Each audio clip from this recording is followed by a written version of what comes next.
তীব্র গরম পড়ে গিয়েছে। বন্য প্রাণ, মূলত হরিণ আর অন্যান্য যে প্রাণী রয়েছে তাদের জন্য এক অভিনব উদ্যোগ নিয়েছে বন দফতর।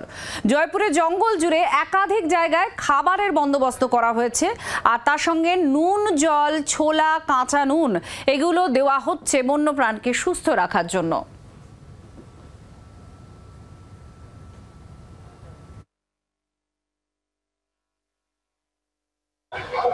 দিন যতই গড়াচ্ছে ততই তাপমাত্রার পারদ তত্তর করে কিন্তু চলছে, এবং এর ফলে জঙ্গলের ভেতরে যে সমস্ত জলাশয়গুলি রয়েছে সেই সমস্ত জলাশয়গুলি একেবারে শুকিয়ে পড়ছে, এবং এর ফলেই চরম সমস্যায় পড়তে হচ্ছে বন্য প্রাণীদের।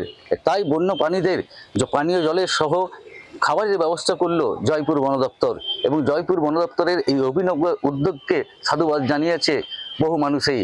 কারণ জয়পুর বন দপ্তরের পক্ষ থেকে গতকাল নুন জলের পাশাপাশি ছোলা সেদ্ধ, ছোলা ভেজা, নুন সহ একাধিক খাবার, সেই খাবার কিন্তু দেওয়া হয়েছে জঙ্গলের মধ্যে।